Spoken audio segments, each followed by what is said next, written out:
sense of soul. Hey Soul Seekers, it's Shanna. Journey with me to discover how people around the world awaken to their true sense of soul. Now go grab your coffee and open your mind, heart, and soul. It's time to awaken. Today on Sense of Soul, I have Padma Aon Prakasha. He is an evolutionary catalyst and wisdom author, bringing together ancient wisdom and modern science. Padma's books, music, and multimedia are drawn from the traditions he has been initiated into. He's been on Sense of Soul before, where we had one of the most enlightening conversations. And so it's my honor to welcome Padma and his wisdom back on Sense of Soul. How are you? I'm good. How are you? It's good to see you. Good to see you as well. Where are you at now? I'm in England. You're in England. Yeah. Were you in Spain last time? That's right. Yeah, Okay. I was living in Spain and I moved last year back to England. All right. Well, how do you like being home? It's nice because everyone speaks English. That's always useful.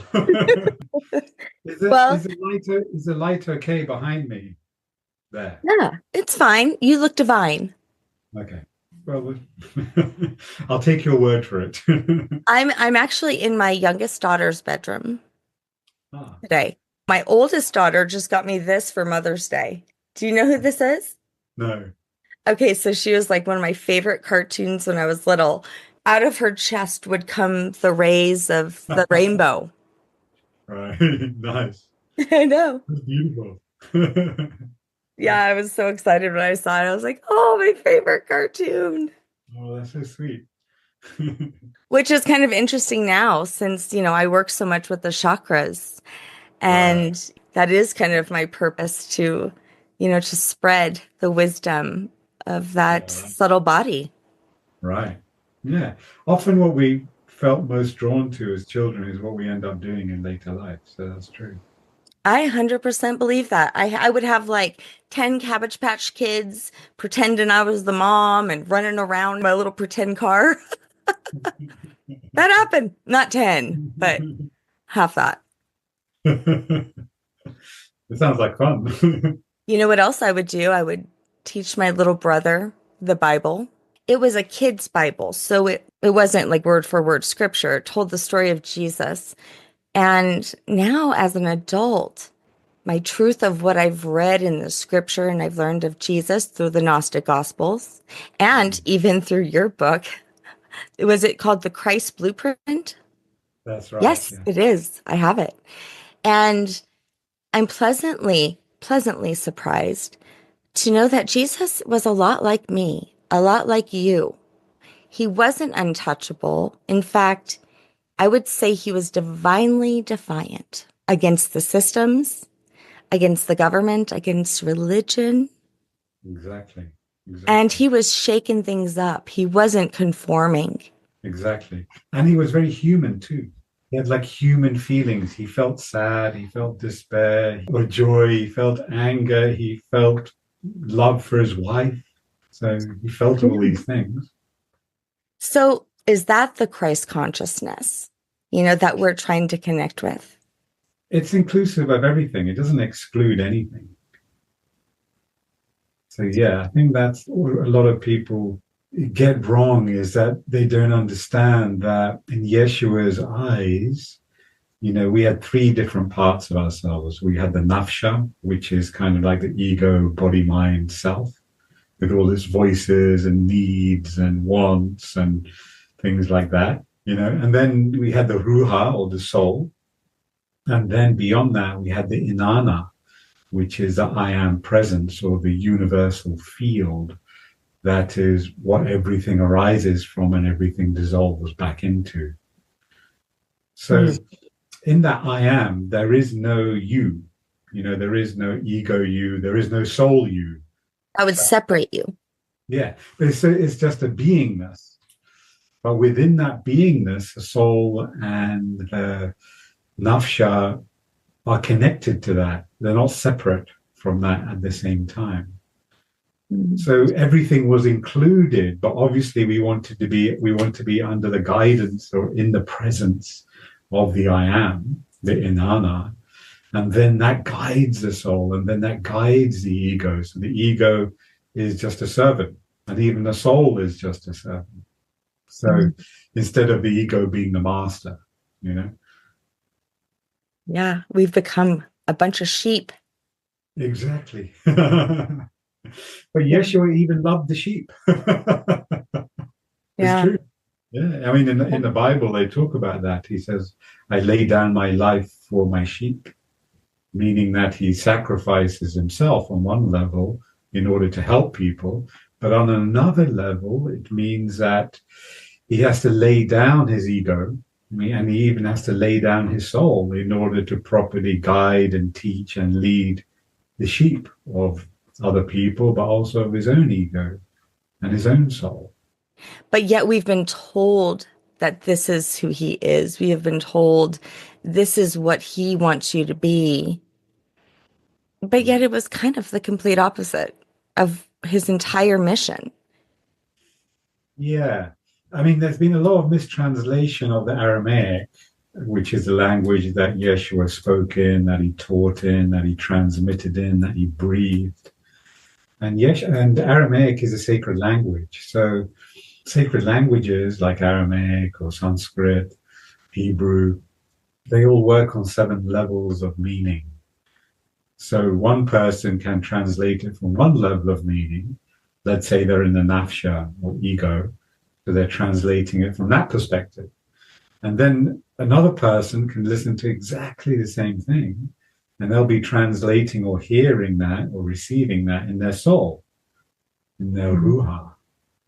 And then another person will be in the inanna, in that I am universal presence, universal self.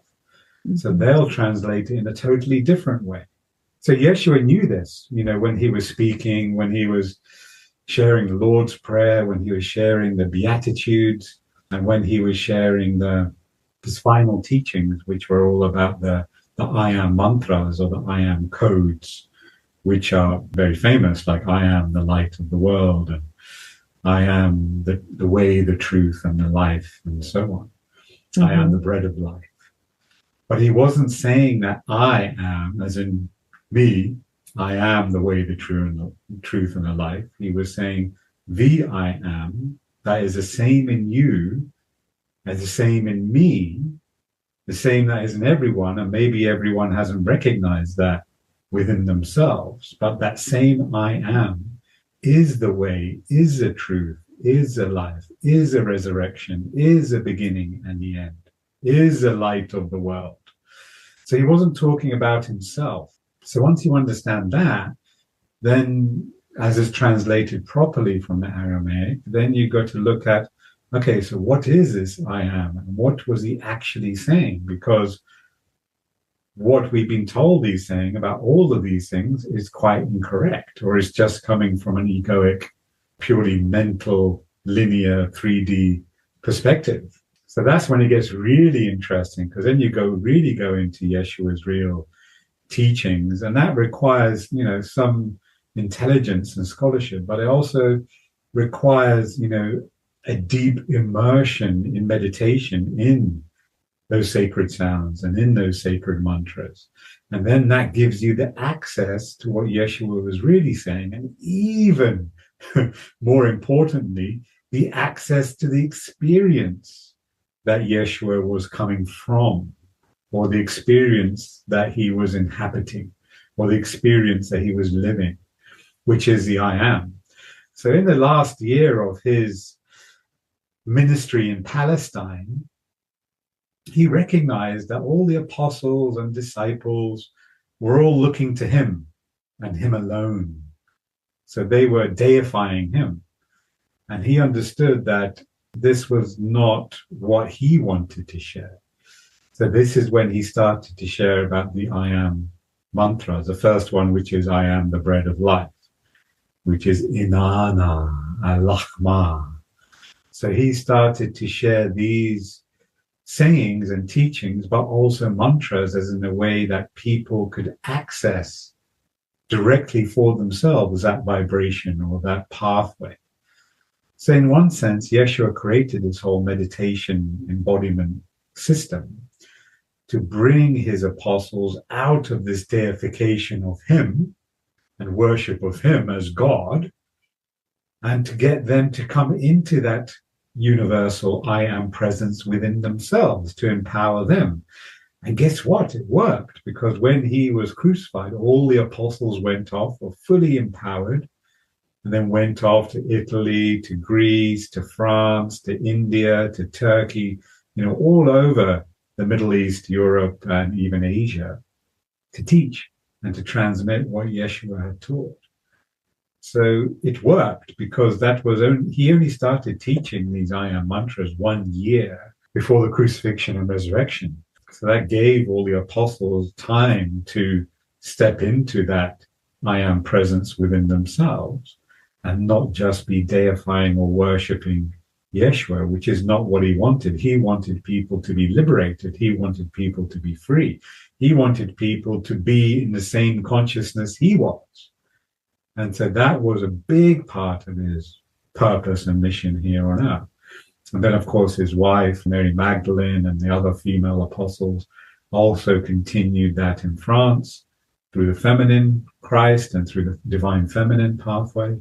And then the other 8, 9 apostles scattered all over Europe and, spread the good word in that sense. But they weren't teaching what the church is teaching today. They were teaching something quite different for a couple of 100 years before it then got sabotaged and taken over by the Roman Empire. And then, became into the Catholic Church. And then it reverted back to the deification of a man, a divine man, a God-realized master, an incredibly loving and beautiful and totally whole divine man.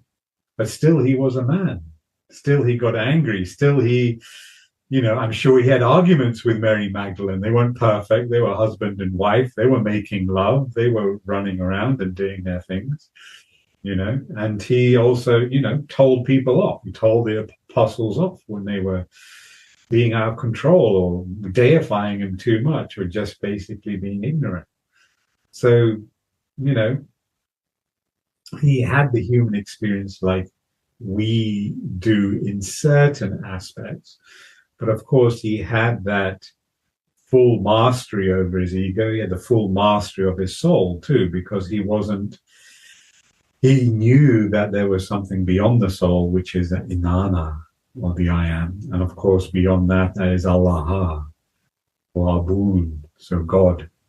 So this is what he was teaching. And so there was no separation in any of that. We need the ego to live and walk and talk and eat and pay the bills and go for a walk and go for a hike. We need the ego, body, mind to do that, because the soul doesn't do that. know. And then we need the soul to really connect into, deeper feelings of love and to connect more soulfully and heartfully with people. That's the soul. And then beyond that, there's an I am, which is just this very gentle peace, the peace that passes all understanding. And that is the same within everyone. And that presence, which is the same in everyone, is different to the soul, because the soul is still unique. You have a unique soul, I have a unique soul. It's still separate. We're still separate, even as soul. It's like the last fortress of individuality, as a soul. So we spend all this time and effort, moving from the ego to the soul. And we're like, yeah, we've made it to the soul. But then there's another step beyond the soul into the inanna, into that I am. So that's the I am, is like the witness of the soul. So it has nothing to do with the soul, even though it's intimate and the soul is within the I am. But at the same time, the I am is detached. So it's just witnessing the soul, and it's just being in that universal presence. And that I am presence field is exactly the same in you as it is in me, as it is in everyone. So relating to others from that place just brings instant connection to those people. Instant connection, because you're tapping into that within them. So people recognize you in a way because of that. Because everyone knows this part, this I am. Everyone knows it. They may not be conscious of it, but everyone knows it. So that's where the freedom really comes. The soul is not free. The soul is still a separate part, you know. That's a very Gnostic view. Well, Yeshua was a Gnostic, you know. He wasn't a linear being. He was God realized, you know. He was God walking in human form.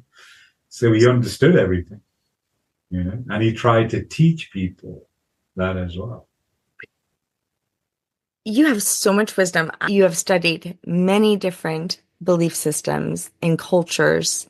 Where did you get all of this wisdom? Because I mean, yes. And I also want to just say, when you were speaking, I remember, and I'll never forget, Neil Donald Walsh saying, we are like the hands of God, all of us separate, right? But all still on the hand of God. I love that. Yeah, that I am presence is one thing that unites us all, because it's the same in everyone. Yeah. But the soul is separate, will always be separate until you let go of it. Mm. And then it just becomes a vehicle, like a transparent conduit for the I am and for God to move through you, to move through your body, mind, to move through your soul, to use your soul. Then the soul just becomes a servant and the ego becomes a slave. Do we become little Merkabas? Well, that again is just for the nafsha, the ego and the soul. You know, the I am has no Merkaba. It's a universal beingness. It was created at that very first point of light that came out of the void, that came out of the living waters. You know, it was the beginning of the word. Ark. Yeah, so in India we call that the creation chakra. So that's, everyone is connected to that through their body of light. But that very first point of light that came out of the void, and you know, in the beginning was a word, and the word was God, and then the light shine forth. You know, in Hebrew they say that's wa'ayehi eor. You know, let there be light. So that's the beginning of the I am. So that is the same in everyone and in everything. So that is the true freedom. That's where Yeshua was positioned, let's say. His body, mind, and soul was positioned in that, and was just a tool for that, just a conduit, just a way for the higher, that presence, the I am presence, to express itself, which it did magnificently and beautifully through him, and through his body, mind, and through his soul. But returning to what you shared, yeah, I've done a lot of research, but I've been initiated into these lineages through different masters and different events that have happened in my life. And then, of course, I've studied it very deeply using, you know, my intellect and the scholarly part of myself. But actually, to be honest, the main part has been the direct and deep experience, because that is where you learn the most. I feel like all texts and books can have useful pointers to them, but when you actually experience what Yeshua experienced, only then will you really understand what he is saying. It's the same with any master. So when you go deep into silence and stillness within your heart, then you know the peace that passes all understanding. Before that, you'll never know that, because that peace is not accessed through your mind. It's not accessed through your third eye or your crown chakra. It's not accessed through those places. So Yeshua talked about the secret cave of the heart.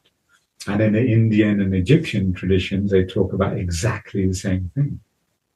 And of course, Yeshua was taught in the Egyptian tradition as well. So, and in fact, a lot of what he taught comes from the earlier ancient Egyptian tradition.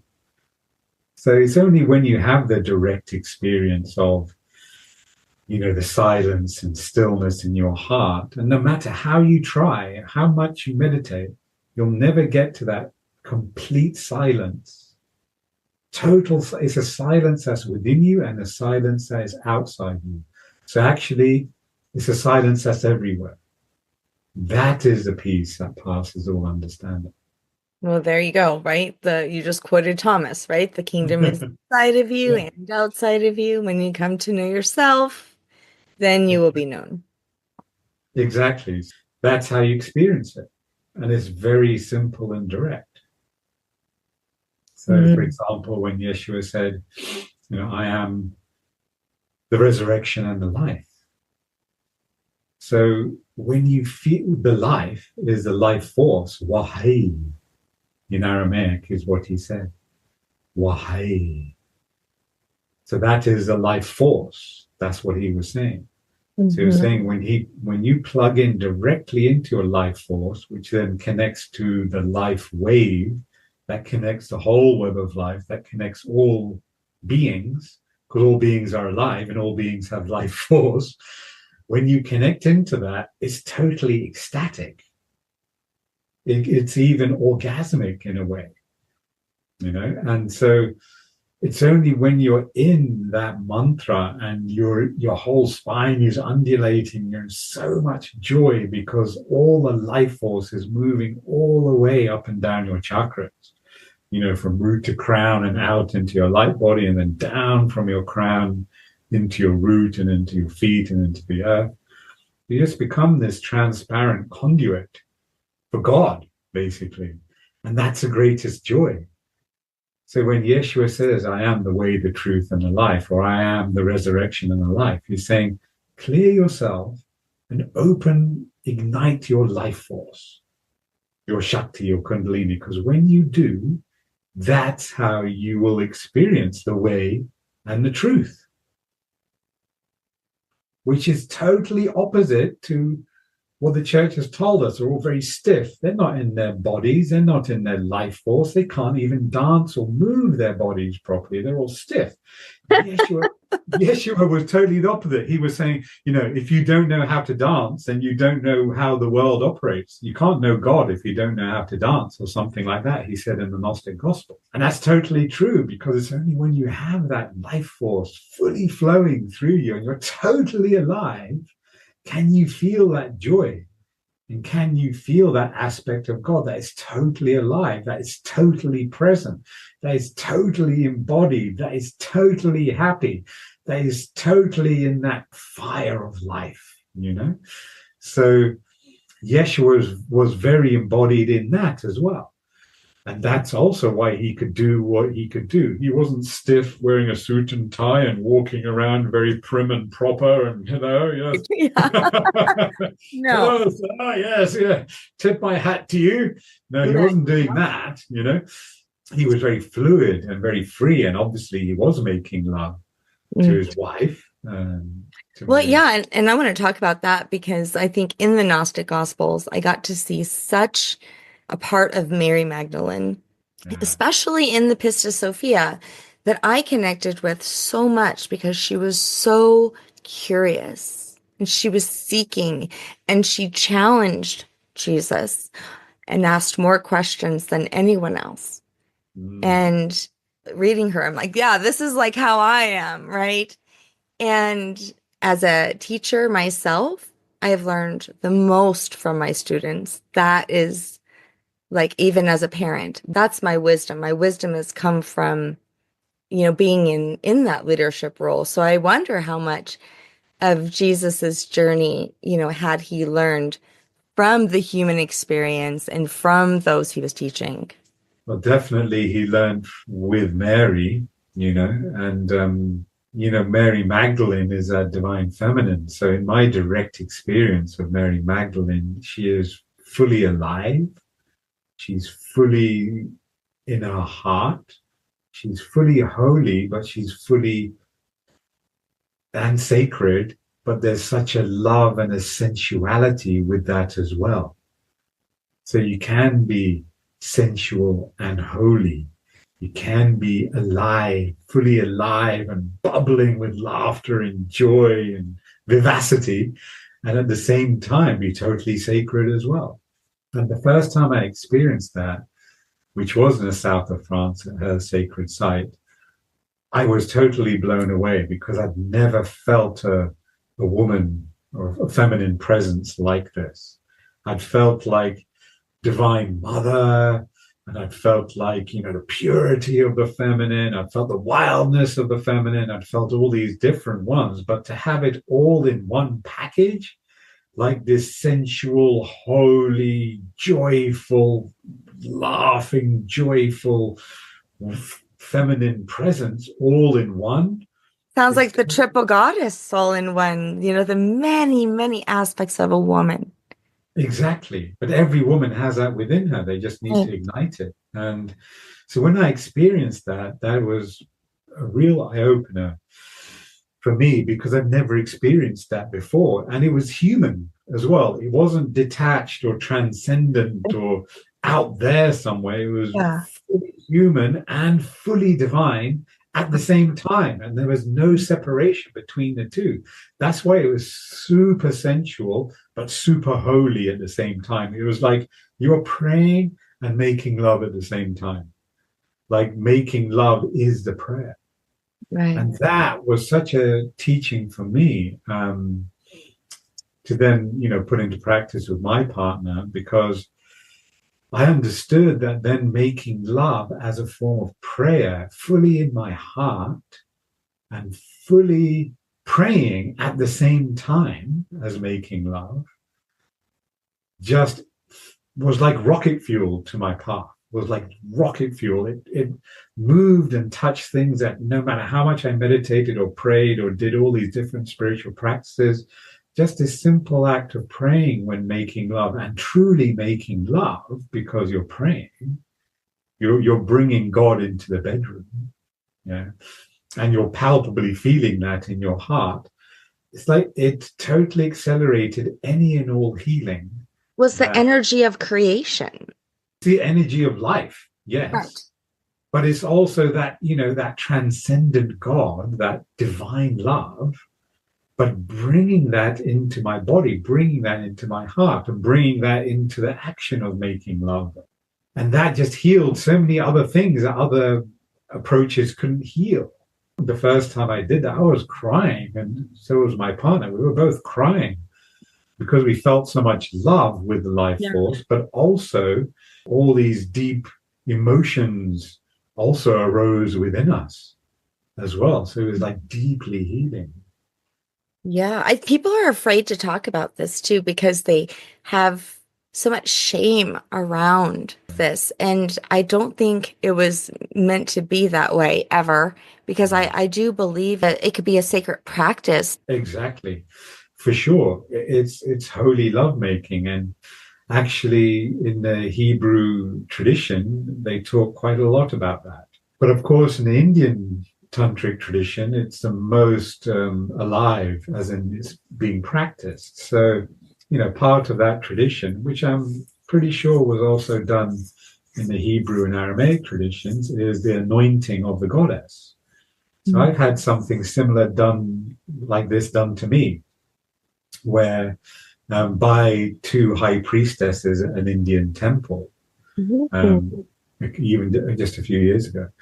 But it's the anointing of the goddess to the goddess. So the high priestess brings the energy and puts in the sounds of the Hebrew alphabet, or the Sanskrit alphabet in my case, and they put it into different parts of your body, including your sexual organs as well.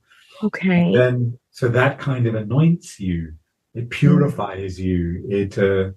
You become like a sacrament in a way. You become sanctified. So that's a really beautiful ceremony, which and transmission, because it's really deeply felt. Where do I get one of these? it makes your body sacred. Well, I do them now for certain people already. But it sanctifies your body as sacred, not as dirty or as shameful or as, a tool for the devil or whatever the belief is, but it actually sanctifies it as a vessel for the divine. Okay, Padma, do you know what I've discovered since I've talked to you last?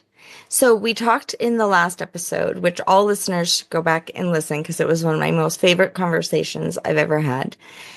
But we talked about my last name, Vavra, right? Vavra, which I still chant. But I learned that Vavra is also a Sanskrit word, and it means hidden. Interesting. So you are hidden even from yourself. But not for long, because I'm on a mission to uncover it all. Can you believe that? I was like, holy cow, it just gets better and better with this last name. Yeah. It's your frequency, isn't it? It's your sonic signature. Ah. So, yeah. Yeah, I don't have to change my name. I'm just keeping it. Yeah. I think it suits you, madam. It's just so interesting, though. I mean, had I never been curious, I would have never discovered that ever.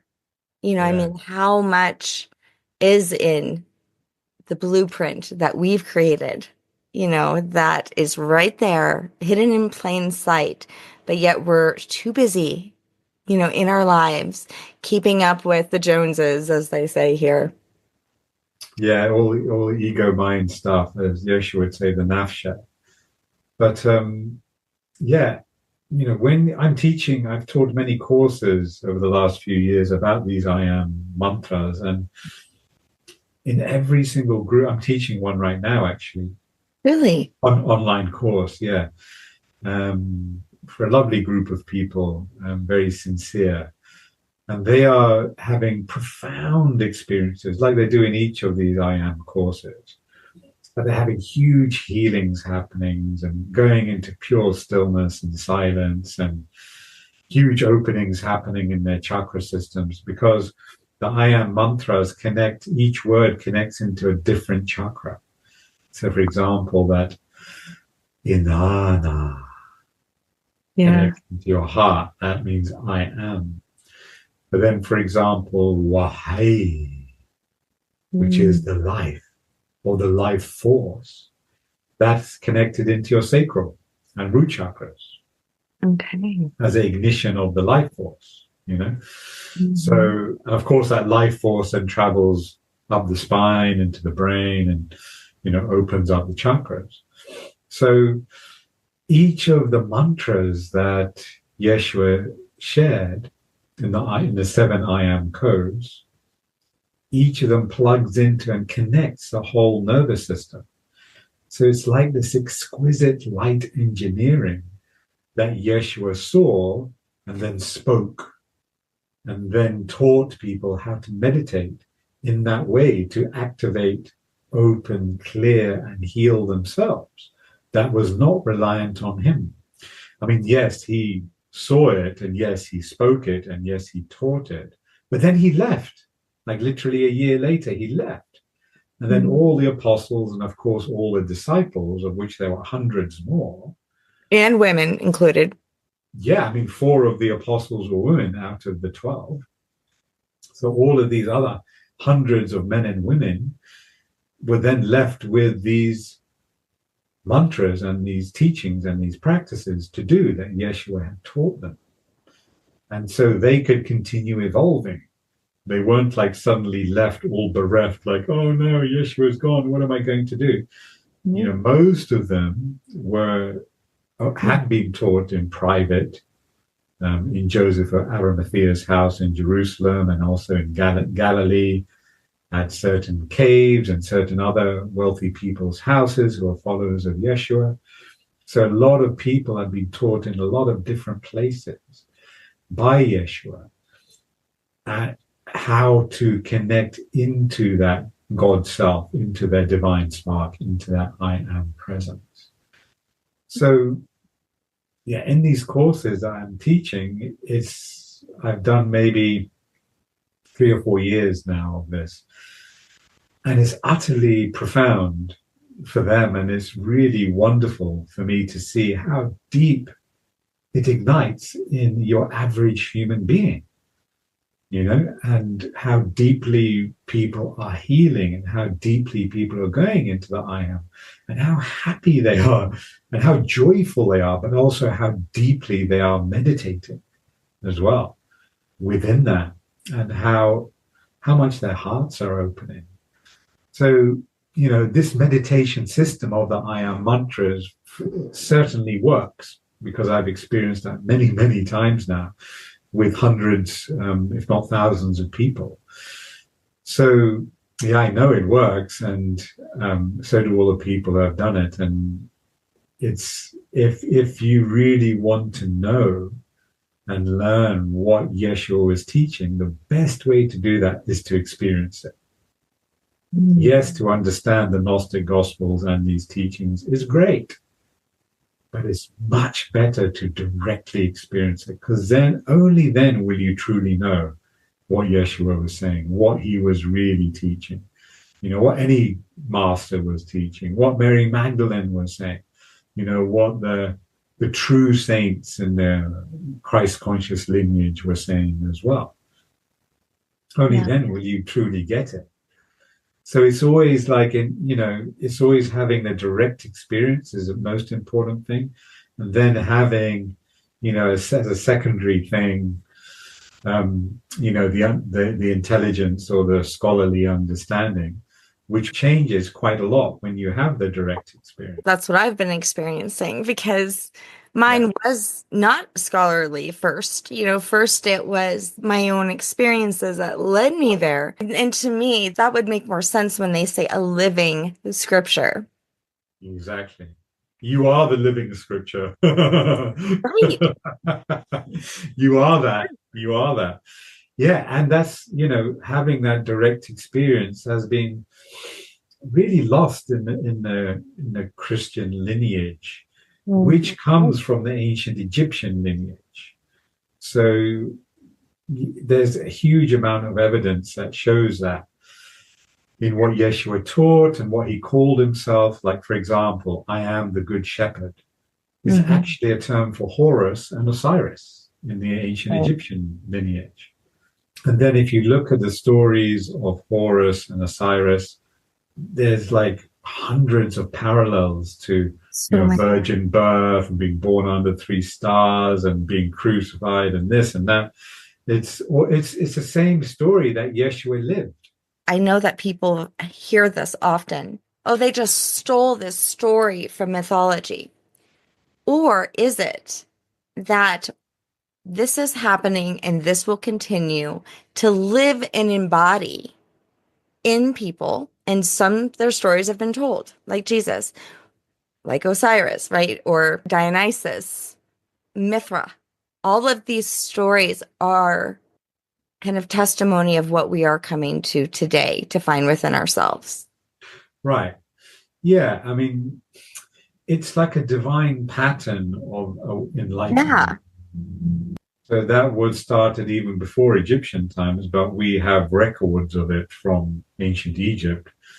So Osiris and Horus and Yeshua went to Egypt when he was in his teenage years, was taught in the temples there, because he lived there for at least 3.5 years, as the Bible tells us, and other records tell us as well. So he learned all these things. He was initiated into the lineage of Horus and Osiris. So he began to embody. Exactly. Yes. Yeah, he was following that lineage. That's why his story is the same as their story. So he was just continuing the lineage as the next great master of that lineage after Horus. Osiris was the most well-known one. Horus was the second one, and then Yeshua was the third. So he just continued the lineage, initiated in the temples and into the different teachings like art and various other things as well. And then he came back, and then he went off again for another 12 years. Most people say to India. And only then at 32 did he then return to Palestine to do, his final work.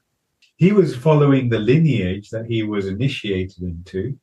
And then, the most beautiful thing that he did in that context was to take this vast corpus of Egyptian wisdom, Egyptian inner tantric technologies, Egyptian knowledge of the chakra system, Egyptian yoga, all these Egyptian experiential, alchemical, transformative methods. And he took it all, this huge corpus of wisdom, which still today most people don't fully understand. Even most Egyptologists don't really get it. Yeah, even if they've studied it for 40, 50 years. Yeshua took all of this and refined it and simplified it and taught it in through these other vehicles that he made available to everyone. The only shame about that is that he did such an amazing job of it. The only shame of it is that most people don't understand what he actually did, because you can't really understand what he taught unless you know something about the ancient Egyptian lineage and, more importantly, have directly experienced it. So when, for example, I am the Good Shepherd, is actually, the title, it was a name, the title of the office of Horus and Osiris. And Osiris holds the staff of the Good Shepherd. But he actually is, you can see it in many places in Egypt, him holding the staff of the Good Shepherd. Now that staff is exact replica of the nervous system going up the spine. And the end part of the staff curls into your brain. So it's actually how the serpentine circular energy moves up the spine and spirals, and then it spirals into the brain to connect into the pineal, which is the staff that he's holding. So in some of these I am mantras, I am the Good Shepherd, for example, shows you how to do that, how to raise that energy and to then embody your nervous system. To open your nervous system, which today is seen, in most spiritual teachings and practices as very important. But back then, they had the technology to do that is actually far more powerful than most ways of approaching the nervous system today.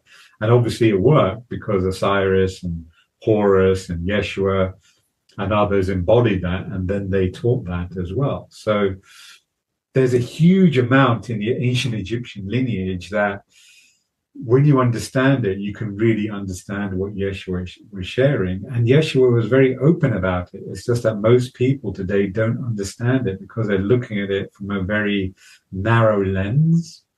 And most of those people haven't had the experience of what Yeshua is talking about.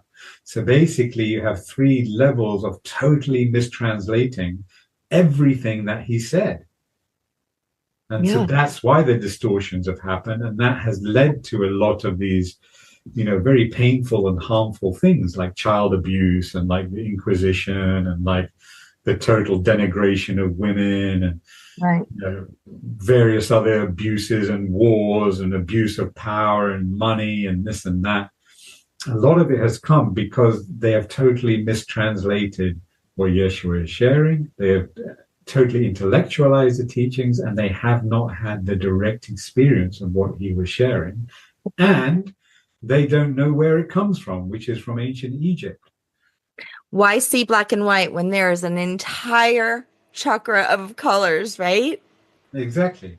And where you're at in your consciousness, or the next level you need to go to, is what you need to access. So we receive what we need to know and what we need to go to the next level. So I feel like that's the most important thing, experientially and practically.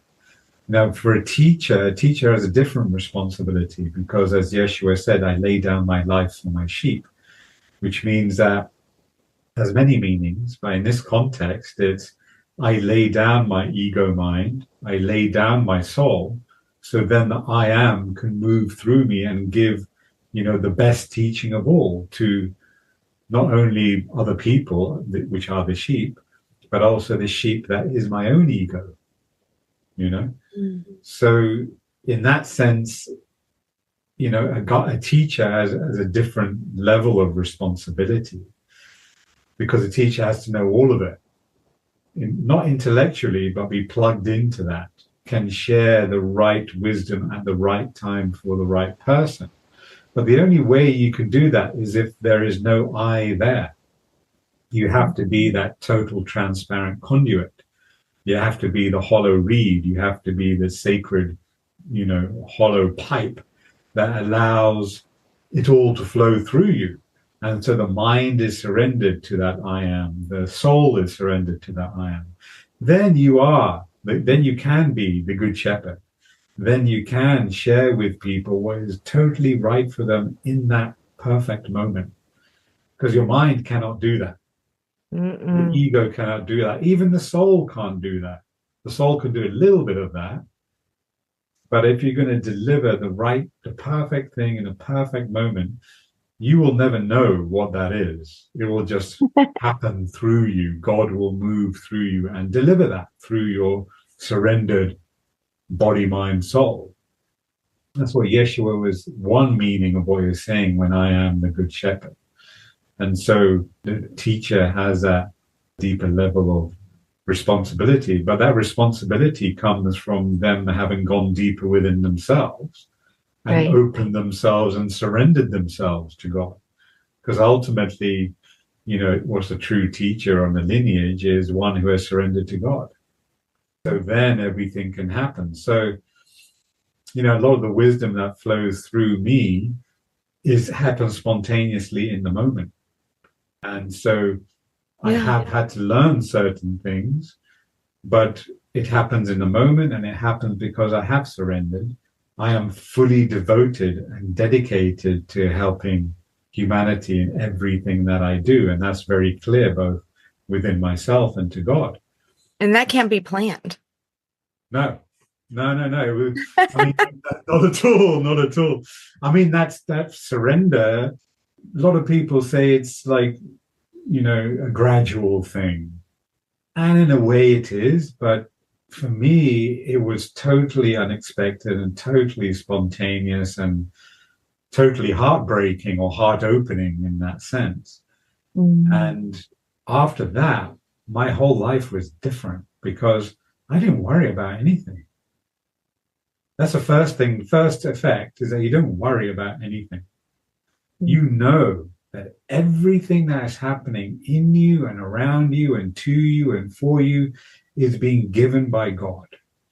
And God is manipulating every light force, every dark force, everything for you to come more into God, which of course is fully embracing of light and dark, of good and evil, so to speak. God is neither and both, and just uses the force of evil to help people evolve if they understand it that way, if they are surrendered, if they have the eyes to see, if they understand it and take it in that way. So you could have something really catastrophic happen to you, and most people are like, oh my God. And then, for example, that happened to me and I didn't feel anything. I was just, okay, this is happening for my own good, to bring me deeper into God, to bring me deeper into that still point in the chaos when nothing can affect me. That is God too. So I understood it like that. And then I gave thanks to God for that, because I thank you for helping me through this evil occurrence or these evil people who are whatever, X, Y, Z. But actually, I thanked them too, because they were helping me. Because I had surrendered within my own heart and also surrendered with my mind. And then my mind came to understand that everything that happens is designed to propel me further into God. And that is incredibly loving. That is so loving. It's like, God is so loving. I mean, God is that God spark I am that is within in my own heart, accessed through the silence and stillness of my own heart, is the access point to God. And God is so loving because he just loves me so totally that it will bring me and give me everything I need to bring me into that. I mean, how incredibly loving is that? I love how you said that, and your mind has to catch up. It's always about the mind having to catch up to all of it. Yeah, the mind is the last thing to get it, that's for sure. Yeah. But eventually it comes into line. You just got to like like just in order. Line of it. It's like, remember, you're the servant. You do as you're told, little mind. and then it becomes a good servant, and and then you can you see things in a totally different way, whereby when you surrender to the divine, when you surrender to God, then all your worries go away. It doesn't mean things don't happen. It just means you're not worried about it because everything is taken care of. Thank you so much. You have so much wisdom. You make me want to go inside and just explore it all. Wonderful. It's not outside of us, is it? It's all inside. Exactly. Where can everybody find you? You and your wisdom, your teachings. I love that you're teaching this. I am. Yeah, so my website, padmaaon.com. And then I also have links on the website to my YouTube and Facebook and so on. But yeah, the I am codes, I am mantras of Yeshua are what I'm teaching right now for the next 4 or 5 weeks. Okay.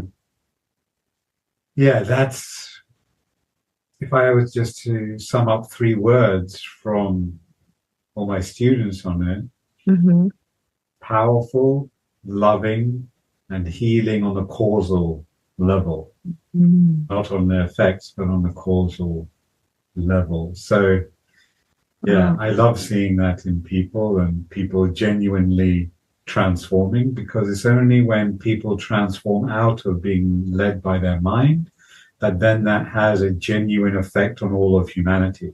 That's also a big part of my dharma, my sole purpose, is to help all of humanity. But one person genuinely, deeply, authentically transforming from being mind-led to soul-led and then into being in the I am presence has a much more profound effect than just a few people changing their thoughts about things. Right.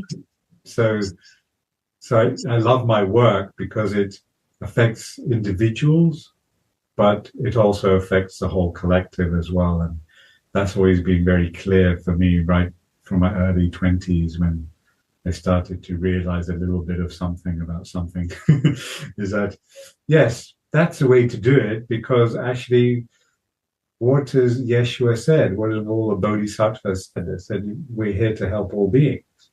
So that's the most direct way to do it, in a very practical way, is to make sure that the individuals under my care genuinely transform. Then that helps everyone automatically. Yeah. So do you have any new books coming out? I mean, last time you shared with us was the Shiva hologram, and then you're sitting there blowing my mind as I'm reading your other books.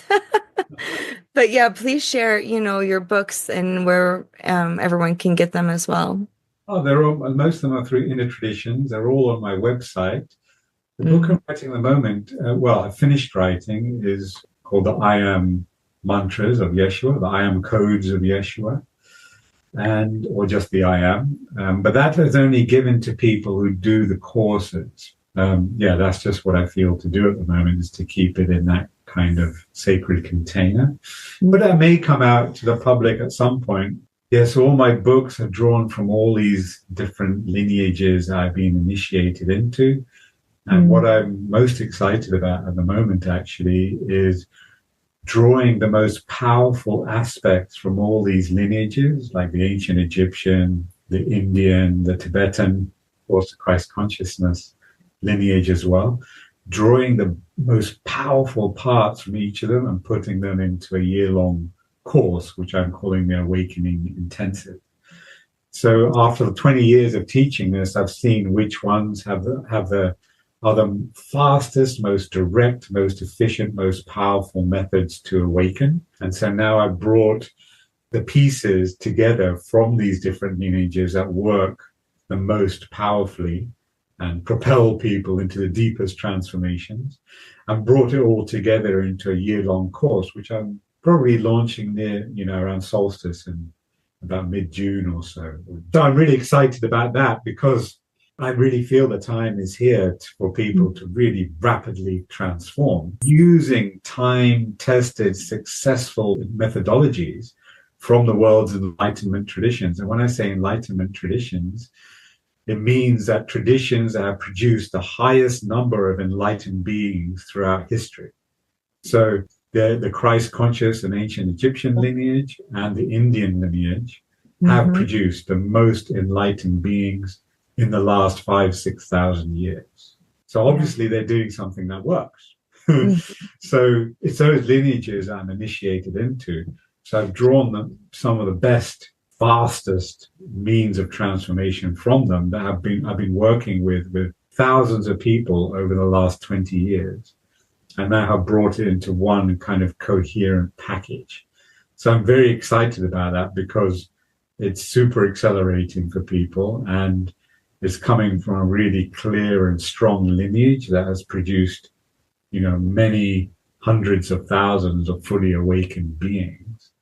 I feel very honored to know you, Padma. Thank you. Thank you. It's lovely to see you again. Sense of Soul.